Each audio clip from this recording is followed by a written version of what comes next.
자, 오늘부터 신경계 질환에 대해서 설명해 보도록 하겠습니다. 자, 먼저 첫 번째 뇌졸중입니다. 뇌졸중은 스트로크라고도 하고요. 세리브랄 바스큘라 액시던트, 그래서 우리가 CVA라고도 하죠. 자, 뇌졸중의 정의를 보면 혈관성의 원인으로 24시간 이상 지속 또는 사망을 초래하는, 그리고 갑작스럽게 발병하는 국소적 또는 전반적인 뇌기능 장애의 징후를 의미합니다. 발생 빈도를 보면요, 50대 이후에 발생하는데 매 10년이 증가할 때마다 발병률이 2배씩 증가하게 됩니다. 이러한 뇌졸중을 일으키는 원인은 대부분이 다 뇌경색이고요. 이 뇌경색이 80% 정도를 차지하고, 그리고 뇌출혈은 15%를 차지하고, 이제 나머지 기타 원인들을 들 수 있습니다. 뇌경색을 일으키는 원인에는 혈전 덩어리 또는 혈전이 뇌경색을 일으키거나, 그리고 색전이 뇌경색을 일으키는 경우를 들 수 있는데, 혈전에 의한 뇌경색이 더 많은 것을 볼 수 있습니다. 자, 이 뇌경색은 다양한 원인에 의해서 뇌졸중은 다양한 원인에 의해서 발생할 수 있습니다. 자, 졸중을 일으키는 첫 번째는 죽상 동맥경화입니다. 동맥경화나 죽경화라고도 이야기하고요. 자, 혈관의 속막에 콜레스테롤이 침착되면서 내피세포가 증식하게 되고, 그래서 죽 모양의 죽상판이 형성되게 됩니다. 그래서 형성된 죽경화판이 파열되면서 이것이 떨어져 나가서 혈전을 생성하고 뇌경색을 일으키는 그런 기전을 가지고 있죠. 자, 두 번째로 뇌졸중을 일으키는 원인은 심장 질환에 있습니다.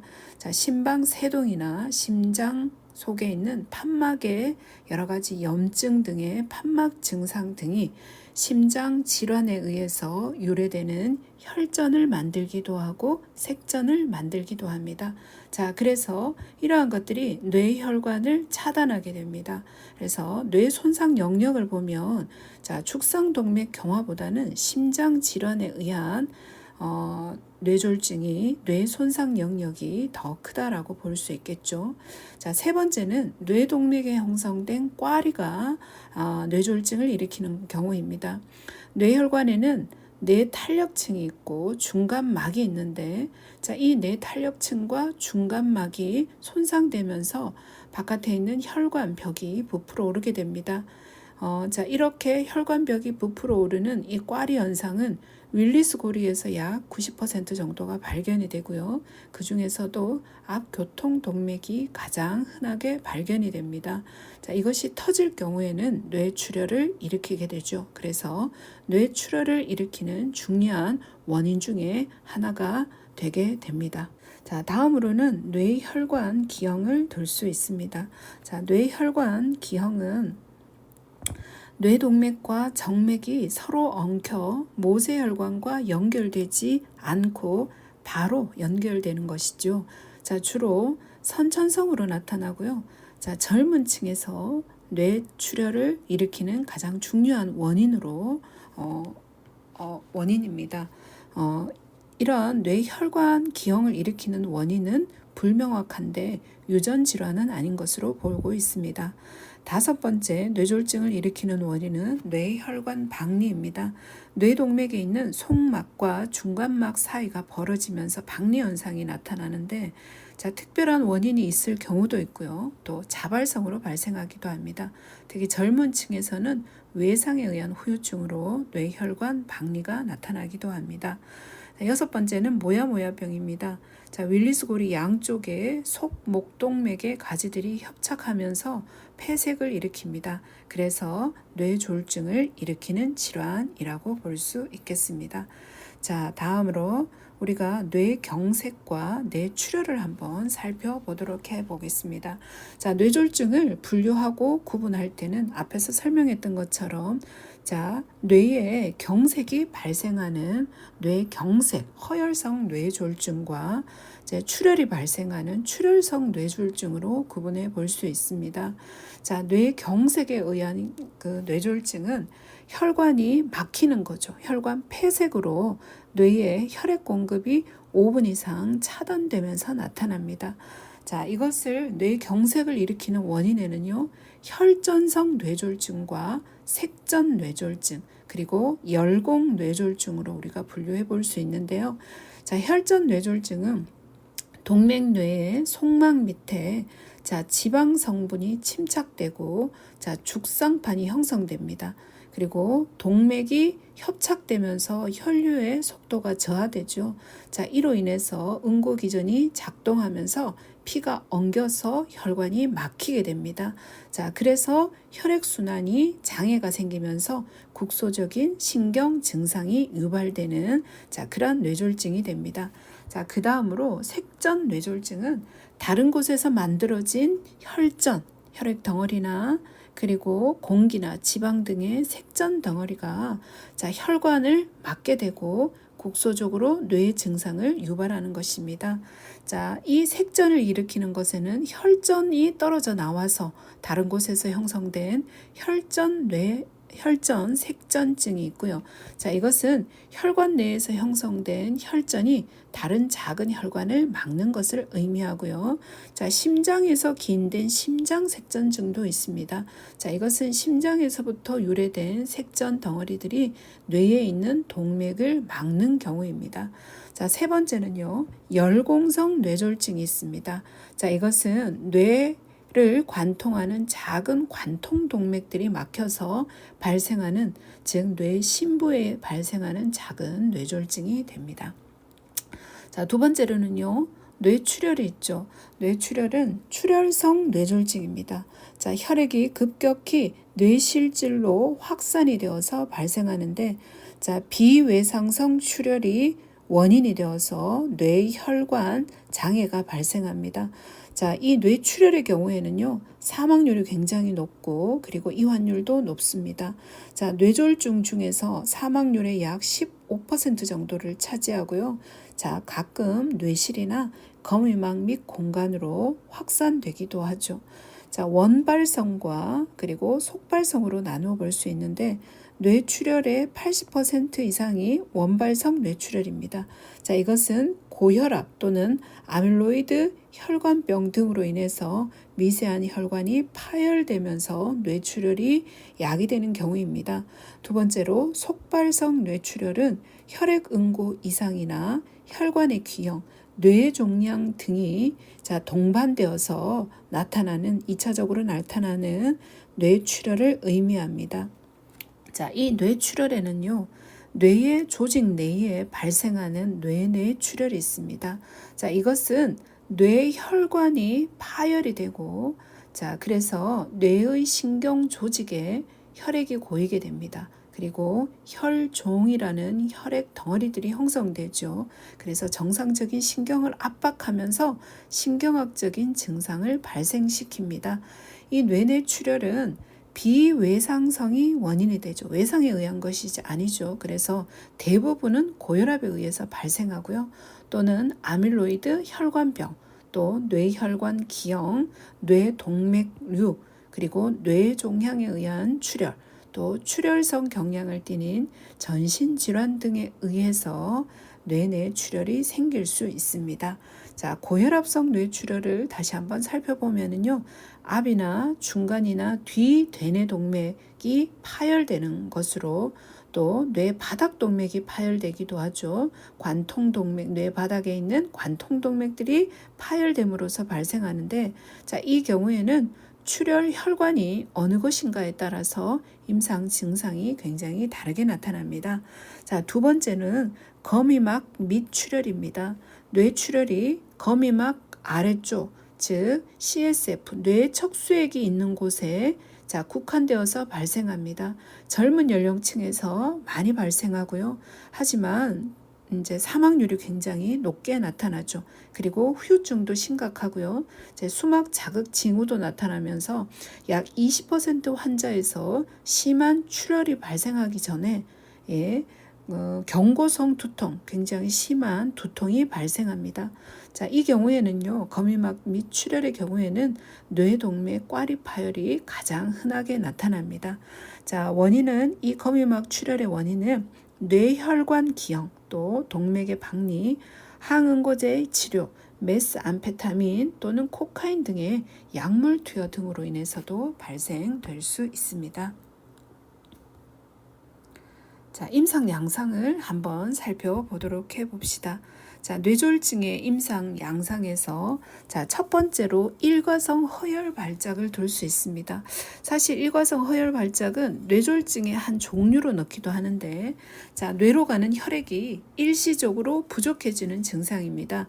자, 뇌졸중 증상이 발생을 하죠. 자, 하지만 이 경우에는 24시간 이내에 완전히 회복되는 것을 일과성 허혈 발작이라고 합니다. 때로는요, 이것을 미니 뇌졸중이라고도 하고요.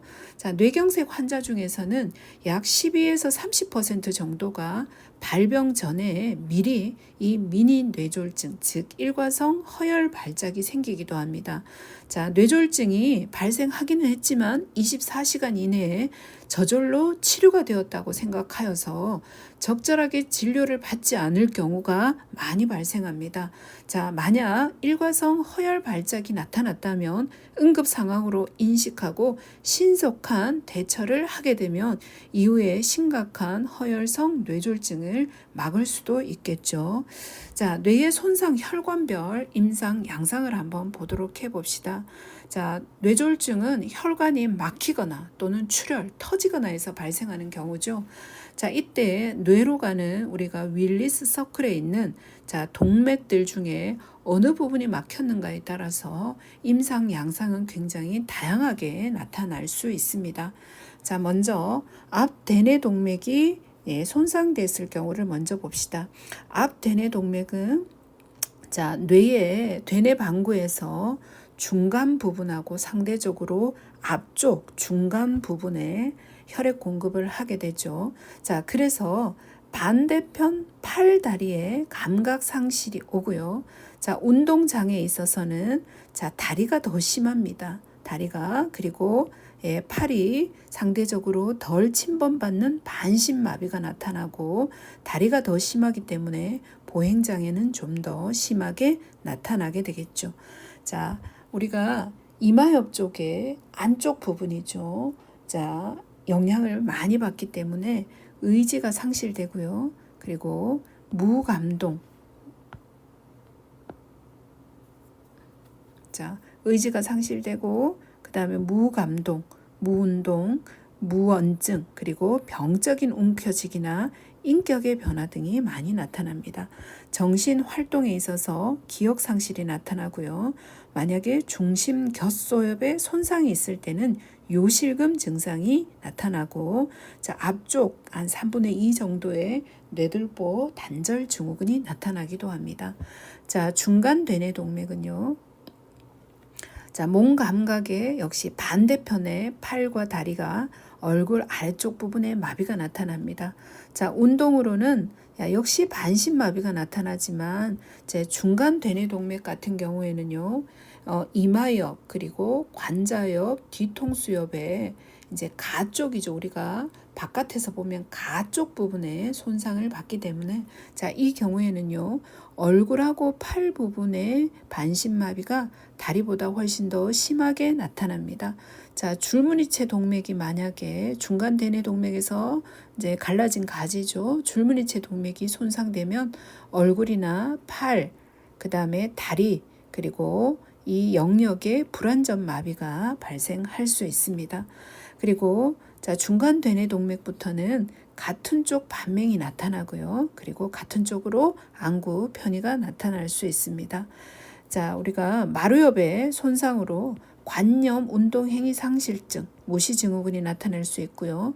또 운동을 지속하기가 불가능해지고 눈 감기 유지장애, 또 옷 입기 같은 우리가 차기 행위 상실증이 나타납니다. 그리고 구성 행위 상실증 등도 중간 대뇌 동맥의 손상으로 나타날 수 있죠. 자, 정신과 정신활동과 언어, 기억과 관련되어서 자, 왼쪽 방구에 병변이 있을 때, 특히 윗분지에 폐쇄가 나타나면 브로카 언어 상실증이 나타나죠. 자, 브로카 언어 상실증은 우리가 44, 45번 브로드만 영역과 관계가 되어지고요. 자, 아래 분지가 폐쇄가 되어지면 베르니케 언어 상실증이 나타나는데 이 경우에는 22번 그리고 39번, 40번 영역과 관계가 있습니다. 만약 오른쪽 방구에 병변이 발생한다면 음률 불능증과 단음색 어조증이 나타날 수가 있겠죠. 자, 뒤대뇌 동맥이 손상된다면 역시 반대편의 통증과 감각 소실이 나타날 수 있고요. 자, 운동마비를 보면 자, 반신마비가 나타날 수 있는데 반신마비는 좀 가볍고요. 자, 수직응시마비 그리고 눈돌림 신경마비, 눈모음 보존, 안쪽 돌림 상실, 그리고 눈 수직 뒤틀림 등의 우리가 눈의 움직임과 관련된 영역의 마비가 많이 나타나고요. 자, 역시 자, 같은 쪽 반맹이 나타나고 우리가 뒤통수 쪽에 있는 겉질의 손상으로 인한 겉질맹, 그리고 기피지각 상실, 눈의 움직임 상실, 그리고 시각 인식 불능 등이 나타날 수 있습니다. 자, 정신활동 언어 기억 장애로 자, 기억력 손상이 나타날 수 있는데 뒤대뇌 동맥 같은 경우에는요, 우리가 관자엽의 뒤쪽부터 아래쪽 안쪽 부분에 문제가 있기 때문에 기억력 손상하고 관계 있습니다. 또 뒤대뇌 동맥은 시상 쪽으로 혈액을 공급하기 때문에 시상 증후군이 나타날 수 있고요. 자, 일시적으로 반불안전 마비, 또 감각에 있어서 심한 손상, 지속적 느린 통각, 팔다리 혈관 운동 및 영양 장애 등이 나타날 수 있습니다. 자, 뇌 바닥동맥 손상 같은 경우에는요, 양쪽에 감각 소실이 나타나죠. 자, 팔다리 마비 나타나고요. 자, 이때도 눈의 움직임과 관련된 것이 많습니다. 가쪽 돌림신경마비, 그리고 감금증후군이나 돌림신경마비, 그리고 대뇌 제거 강직, 그 다음에 혀, 입술, 입천장, 인두, 후두 근육의 마비, 불안전 마비 등이 나타날 수 있습니다. 자, 그리고 특수 감각이나 자율신경하고 관련지어서 어지럼증과 구토와 메스꺼움, 눈 떨림 등의 증상이 나타날 수 있고요. 의식 감소가 나타납니다. 그리고 혼수라든지 동공축소, 동공빛 반사 같은 것들은 동공축소는 나타나는데 동공빛 반사는 나타나죠. 자, 그 다음에 일반적으로 우리가 뇌졸중을 가지고 있을 때 나타나는 일반적인 임상 양상을 우리가 설명해 봅시다. 자, 가장 흔한 임상 양상이 바로 반신마비입니다. 자, 손상된 혈관의 반대쪽에서 반신마비가 발생하죠. 자, 중간 대뇌 동맥의 아래 분지, 뒤대뇌 동맥이 손상되었을 때는 이제 반대쪽에 우리가 같은 쪽 반맹입니다. 자, 같은 쪽 반맹이라는 것의 의미는요. 자, 우리가 시야를 이렇게 볼 때 우리가 시각신경이 이렇게 자, 온다면 자, 이 시각신경이 교차하는 것도 있고요. 교차하는 것도 있고 교차하지 않고 넘어오는 것도 있죠. 그래서 교차하는 것과 교차하지 않은 것을 이렇게 볼 때, 자, 만약에 이쪽 영역에 손상이 있어요. 자, 그러면, 자, 한쪽 동측에서 들어오는, 이쪽 시야가 보이지 않고요. 자, 마찬가지로 우리가, 이렇게 넘어왔죠. 교차해서 넘어온, 그래서 이쪽 부분에 있는 시야가 보이지 않게 됩니다. 그래서 우리가 보면 이제 오른쪽과는 보이는데 지금 왼쪽 부분은 보이지 않잖아요. 그래서 왼쪽에서 들어오는 것이 어떻게 해요? 보이지 않는다는 의미로 우리가 같은 쪽 반맹이라고 합니다. 그래서 왼쪽 같은 쪽 반맹이 나타나는 거죠. 이 오른쪽 부분에 만약에 손상이 되었다면. 자, 두 번째는요. 1차 운동 겉질, 앞운동 겉질, 보조 운동 겉질, 그리고 이들을 연결하는 것, 겉질 척수로, 적색 척수로가 만약에 손상되었다. 그러면 우리가 알고 있는 뇌졸중의 전형적인 자세인 만 베르니케 자세가 나타날 수 있습니다. 만 베르니케 자세는요. 팔에 굽힌근 그리고 다리의 편근의 긴장도가 증가되는 것이고요. 자, 엉덩관절 모음근의 편공동운동 패턴이 강할 경우에는 가위 보행이 나타날 수 있고요. 또 편공동운동 패턴, 앞전간근이 약화되면서 발바닥에 굽힌 구축이 나타난다면, 자, 디딤할 때 보행 시 디딤기 시에 무릎에 과다염이 나타나고 발 처짐이 나타납니다. 자, 이로 인해서 보상작용으로 휘돌림 보행과 발 처짐 보행이 나타날 수 있죠. 자, 이런 것들은 반신마비로 인해서 영향을 미치는 것을 설명했고요. 자, 두 번째로는요, 감각장애가 나타날 수 있습니다. 우리가 통증과 온도 감각은 척수 시상노가 전달을 하게 되죠. 이 척수 시상노를 통해서 시상을 거쳐 시상의 뒤 가쪽핵을 거쳐 1차 되뇌의 감각 겉질로 들어가게 되고, 자, 분별성 촉각과 위치와 진동 감각 같은 경우에는요, 자, 뒷섬유 기둥을 통해서 이제 척수의 뒷섬유 기둥을 거쳐서 얇은 다발핵, 쐐기 다발핵을 거쳐서 안쪽 섬유 띠로를 들어가죠. 이제 여기에서 반대쪽으로 교차해서 안쪽 섬유 띠로를 들어가고 시상을 거쳐서 되뇌 1차 감각 겉질로 들어갑니다. 자, 그래서 해당되는 감각이 이제 손상되면서 반대쪽에 감각 마비가 발생하게 됩니다. 자, 그 다음에 세 번째 나타나는 것은요, 우리가 강직이 나타납니다.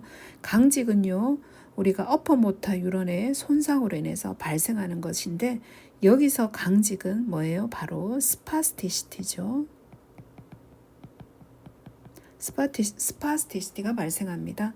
자, 발생 요인은 특히 빠른 움직임이나 불안정한 균형, 또 온도가 차가운 것, 또 심리적인 불안감, 자, 이런 것들이 감각 입력을 제공하게 되면서 관절의 유연성이 감소되고, 또 지속적으로는 관절이 변형이 되면서 구축이 유발되어서 운동을 방해하게 됩니다.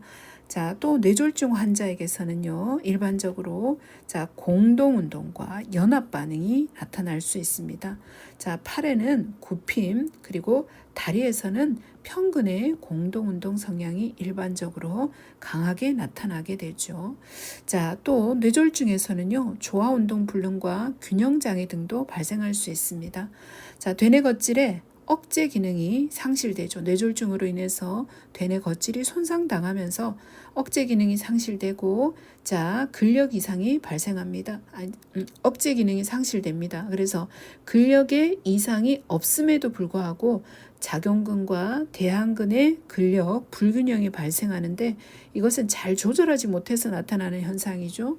그래서 자세 또는 이동 시 운동의 방향이나 좌우 이동, 그리고 순서라든지 균형 같은 것들이 잘 이루어지지 않아서 비틀거리거나 힘들게 되는 것이 조화운동 불능과 균형 장애를 유발하게 되는 것이죠.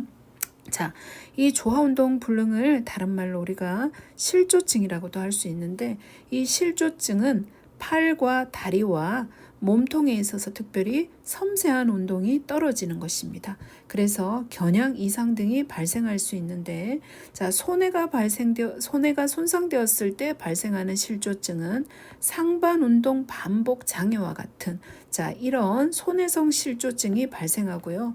자, 전정 미로성 실조증은요, 보행 시 양발을 벌리고 걷는 형태, 그리고 술에 취한 듯한 보행 등이 발생하는 것이 특징적인 현상이 됩니다. 자, 그 다음에 또 균형장애가 발생할 수 있죠. 자, 균형장애는 특히 손해나 또 안뜰기관이 문제가 생겼을 때 발생할 수 있고요. 또 손의 천막 위쪽 부분에 뇌졸중이 발생한 환자에게서도 이 균형장애가 야기될 수 있죠.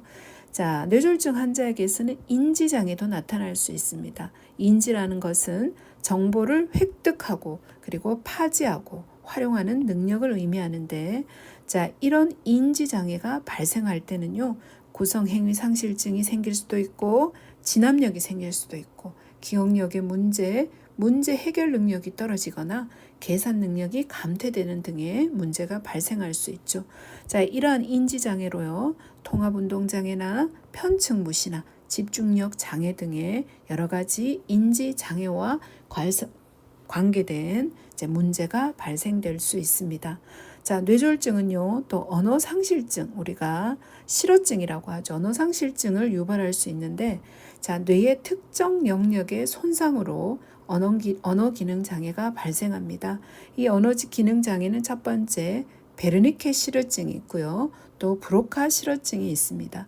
베르니케 실어증은 브로드만 영역 22번의 손상 또는 39번과 40번 영역의 손상으로도 발생할 수 있는데 유창성 실어증이라고도 하죠. 말은 잘할 수 있지만 이해 기능이 떨어지는 것을 의미하고요.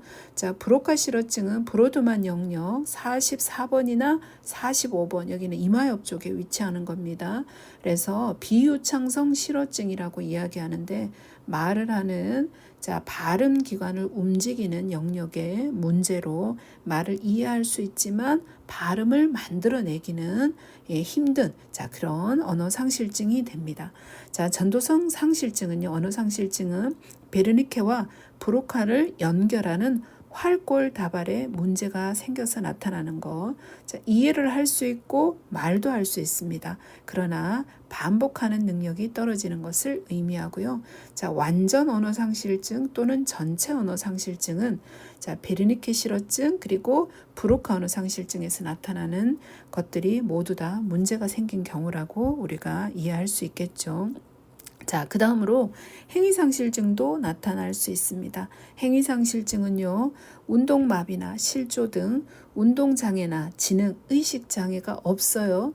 그런데도 불구하고 어떤 행위를 수행할 수 없는 상태로 운동 계획을 세우는 대뇌의 영역이 손상되어서 나타나게 됩니다. 그래서 이미 학습되어 있는 운동이나 몸짓 같은 것들을 잘 못하는 장애를 우리가 행위상실증 또는 실행증이라고 이야기할 수 있겠죠.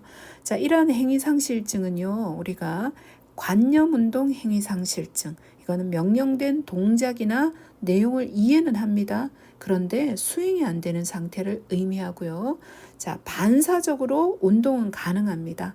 자, 이 경우에는요, 반사적이거나 자동적인 운동은 되지만 이해를 해서 의지적으로 하려고 하는 운동이 안 된다는 거죠. 자, 우측에 마루옆 모서리 위 일항이 문제가 있을 때 관념 운동 행위 상실증이 나타나고요. 자, 그리고 관념 행위 상실증은 일련의 복합적인 동작의 장애입니다.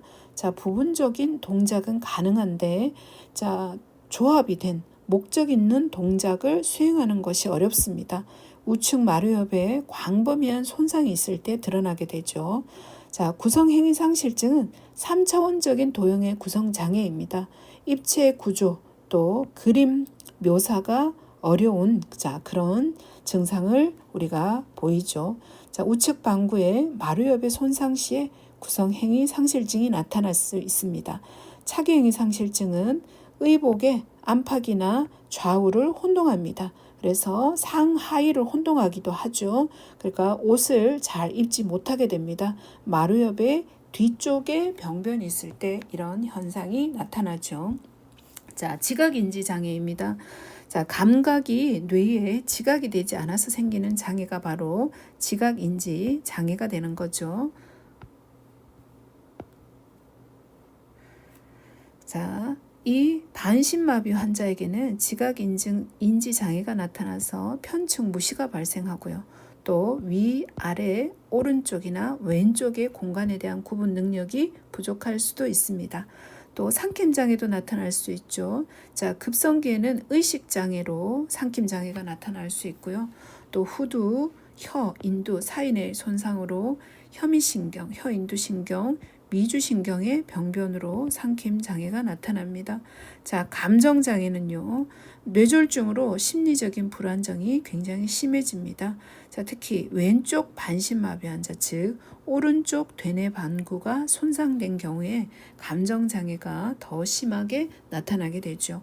자, 어깨관절 부분 탈구도 나타날 수 있습니다. 뇌졸중으로 인해서 가시위근이나 어깨 세모근 쪽에 마비로 인해서 늘어지거나 또 이완성 마비가 발생하면서 부분 탈구가 나타날 수 있죠. 또 통증이나 그것 때문에 관절의 운동 제한도 올 수 있습니다. 심할 경우에 위팔 신경 얼기가 손상되고요. 어깨 손증후군이라고 하는 증상이 유발될 수도 있죠.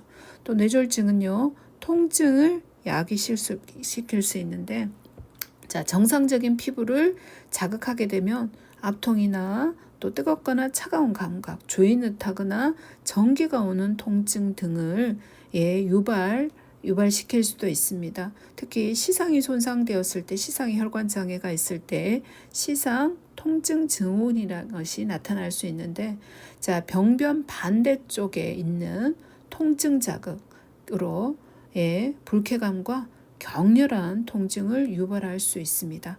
복합성 국소 통증 증후군도 야기될 수가 있는 거죠. 욕창은요, 자세 변환 없이 지속적인 자세를 유지하고 있을 때 발생합니다. 압박이나 부종, 마찰, 혈액순환 장애, 영양 장애 등으로 욕창이 발생할 수 있죠. 또 배변이나 배뇨 장애가 발생할 수 있습니다. 배뇨관을 통해서 소변을 처리할 때 감염에 대한 주의가 필요하고, 환자가 주로 누워 있는 경우 배변 이상이 발생합니다. 그래서 약이라든지 장 마사지를 통해서 배변 배뇨 장애를 해결할 수 있죠. 기립성 저혈압입니다. 자율신경 반사가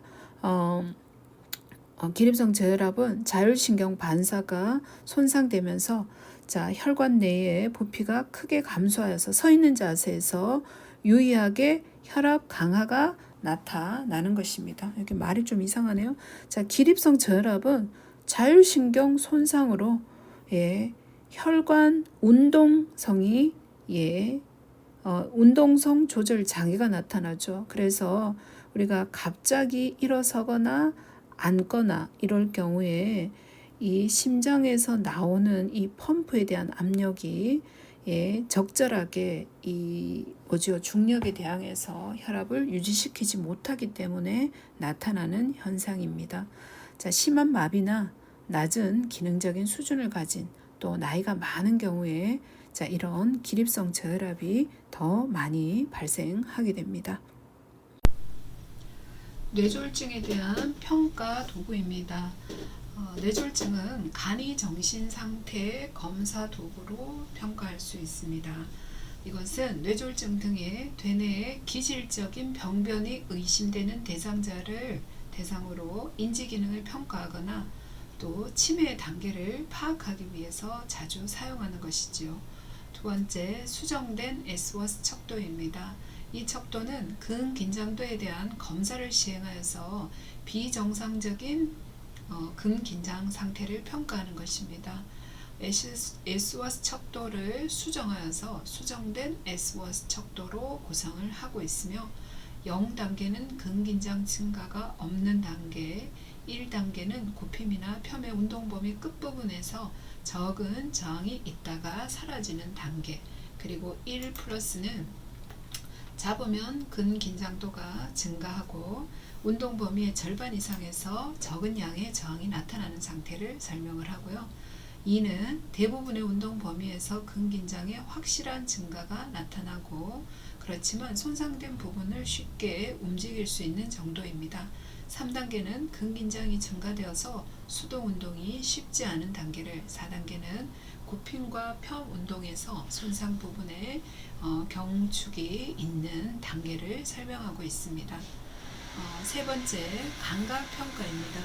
감각의 평가는 얕은 감각, 깊은 감각, 그리고 복합적인 감각으로 평가할 수 있는데, 얕은 감각은 가벼운 촉각과 온도, 통각을, 깊은 감각은 압각과 고유 수용성 감각과 진동 감각을 말하고, 복합 감각은 입체인지, 서와 식별 감각 등을 들 수 있습니다.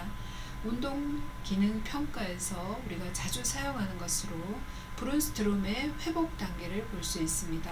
이 브룬스트롬의 회복 단계 평가는 뇌졸중의 운동 기능 회복 단계를 평가하는 것으로, 1단계는 발병 직후의 이완성의 단계, 마비된 부위에 수의적인 운동이 불가능한 단계를 이야기합니다. 2단계는 경직성이 서서히 발달하면서 연합반응이나 기본적인 팔다리의 공동운동이 발생하는 것으로 약간의 수의적인 운동이 가능한 단계입니다.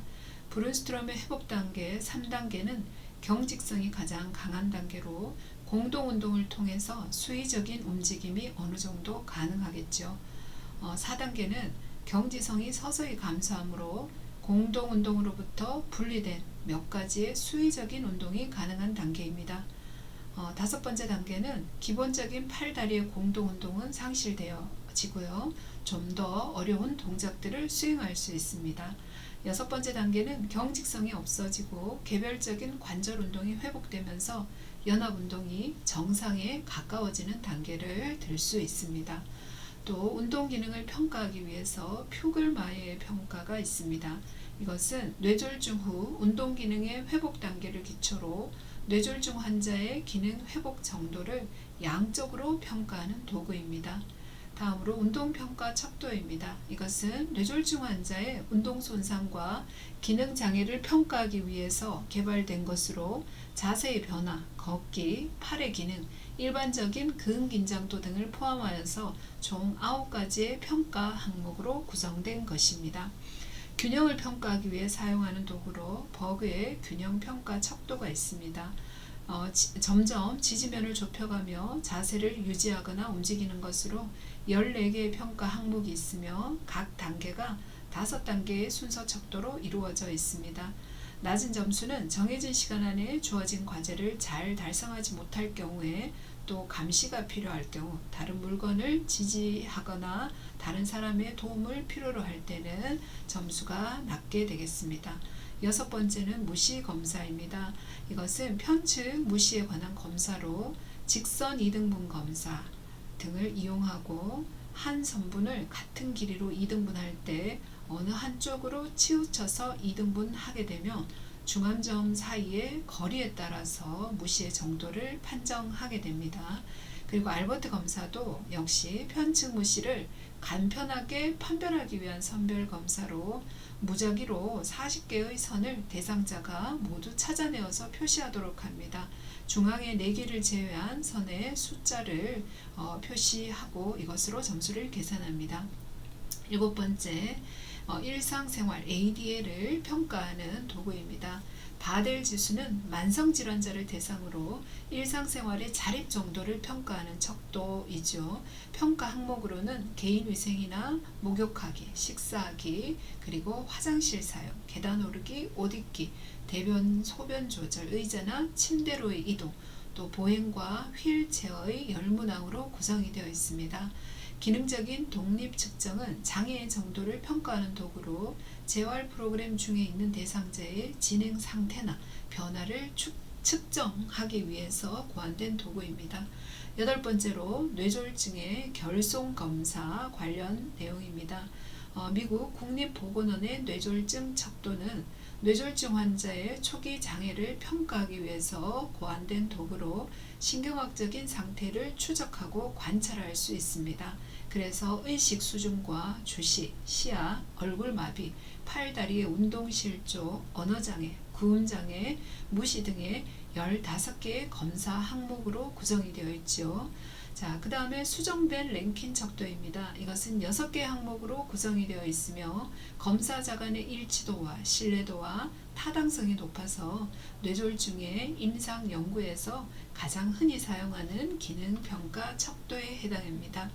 다음으로 뇌졸중의 간단한 중재에 대해서 설명하겠습니다.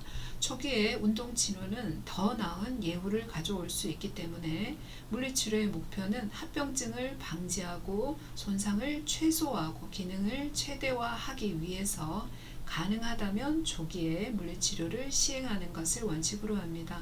급성기의 물리치료는 합병증을 예방하기 위해서 침상 자세, 욕창을 방지하고 또한 기립성 저혈압을 방지하고 수동 관절 운동 등을 시행하도록 합니다. 침상 자세는 바로 누운 자세, 환자의 마비 쪽을 무시하는 경향이 있기 때문에 마비 쪽을 밝은 곳으로 해서 마비 측을 인식할 수 있도록 도와주고 또 마비 쪽에 체중 부하를 해주므로 감각 피드백을 높여줄 수 있습니다. 3-24번의 그림이 있는데요. 뇌졸중 발병 후에 3개월 정도까지는 초기 재활 시기이고 3에서 6개월까지는 후기 재활, 그리고 6개월에서 1년 때로는 2년까지는 만성의 재활 시기라고 볼 수 있습니다. 자, 침상 자세에서 바로 옆으로 누운 자세입니다. 마비측이 밑으로 가면 머리와 몸통이 일직선이 되고 앞을 보게 하고 아래쪽에 있는 어깨 관절은 아래팔 뒤층과 함께 내밀어 줍니다. 비마비측이 미칠 경우에는 머리와 몸통은 일직선, 그리고 앞을 보게 하고 마비측의 어깨 관절은 베개를 받쳐서 팔과 함께 내밀고요. 위쪽의 다리도 베개를 받쳐서 약간 앞쪽으로 위치시킵니다. 그리고 등 쪽에도 베개를 받쳐줍니다. 자, 욕창을 방지하기 위해서 압력이 지속적으로 주어지는 부위의 피부 표면을 자주 관찰하고 2시간마다 자세를 바꿔주는 것은 아주 중요합니다. 또한 기립성 저혈압을 방지하기 위해서 침대, 등받이를 적당한 각도로 높여서 개방하고 기립경사대를 사용하여서 기립성 저혈압을 방지합니다. 무릎과 골반과 가슴 세 부분을 세웠을 때 고정을 해주고요. 두 다리가 모두 약하다면 두 다리를 모두 고정시켜 줍니다. 한 다리만 약한 경우에는 정상 측의 다리는 풀어주고 손상 측의 무릎만 고정시켜 줍니다. 네 번째, 관절 가동 범위 운동입니다. 정상 가동 범위 내에서 관절 구축을 예방하여서 운동성을 유지하고 또 관절을 움직여 근육과 관절 주변의 감각 수용기를 자극합니다. 그래서 팔다리의 위치나 운동 정보를 피드백하고 운동 감각을 유지시켜 주죠. 자, 회복기의 물리치료를 봅시다. 2차적인 합병증으로 발생하는 문제점을 최소화하고 2차적인 합병증으로 발생하는 문제점을 최소화하기 위해서 다양한 방법들을 사용합니다. 첫 번째는 강직 관리인데요. 쉬운 운동에서부터 어려운 운동, 또 수혜 운동에서 능동 보조 운동, 또 능동 운동이나 가벼운 저항 운동으로 운동을 시행합니다. 두 번째, 근력 강화 운동에서도 수동 운동, 그 다음에 능동 보조 운동, 능동 운동, 저항 운동의 순서로 근력 강화 운동을 시행하고요.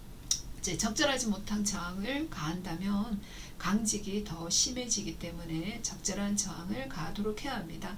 운동 조절을 향상시키기 위해서 단순 운동에서 복잡한 운동으로, 그리고 쉬운 운동에서 어려운 운동 순으로 운동을 시행하게 됩니다. 네 번째, 보행훈련은 보행에 필요한 근력과 균형을 향상시켜서 선 자세를 안정되게 유지하도록 합니다.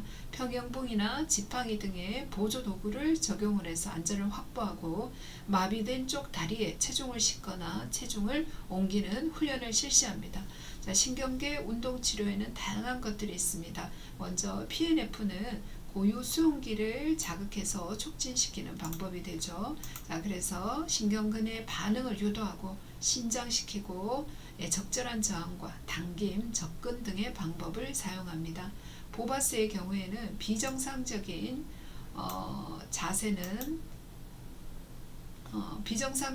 자세는 억제하고 비정상적인 자세나 패턴은 억제하고 운동이나 자세 긴장을 촉진하여서 정상적인 감각과 운동 능력을 향상시키도록 하는 것입니다. 로드의 치료법도 적용할 수 있죠. 조절된 감각 자극을 사용하고요. 개체의 발생학적인 단계를 거쳐서 활동을 통해서 목적 있는 반응들을 요구하고 그것들을 이용합니다. 자, 브룬스트롬의 경우에는 회복 단계에서 이제 손상 측의 기본적인 팔다리 공동 운동 패턴이 나타나는데 또 원시 자세 반사와 연합 반응 등이 출현하게 됩니다. 보바스에서는 이러한 시기에 따른 비정상적인 것들은 억제하지만 브룬스트롬은 이것들을 오히려 응용해서 치료에 사용하게 됩니다. 자, 보이타는 협동운동 복합체를 환자에게 유발하는 네, 보이타의 유발점에서 이제 자극을 가함으로 정상 운동 발달을 유도하게 되는 치료 방법입니다. 과제지향 훈련은 같은 동작을 반복적으로 훈련하여 목표를 정하고 그것을 달성할 수 있도록 과제를 제시하여서 자발적인 운동을 유도하도록 하는 것입니다. 강제유도 운동 치료는 비마비 측의 팔을 억제하고 마비된 팔의 사용을 유도하는 것이 목적으로 대상자가 마비 측의 손목과 손가락 관절의 펴을 적어도 할 수 있어야 됩니다. 그래서 치료 기간 동안 환자들의 스트레스가 많기는 하지만 치료 효과는 굉장히 좋다고 할 수 있습니다. 그 다음으로 물리적인 인자 치료입니다. 핫팩이나 적외선 등의 표면열 치료, 또 초음파, 극초단파, 그리고 초단파 등의 심부투열 치료, 또 국소 부위의 열 발생, 강직 억제, 통증 조절을 위해 냉치료 등을 사용합니다. 전기치료로 텐서, ICT, 신경근 전기자극, FES 등을 사용할 수 있고요.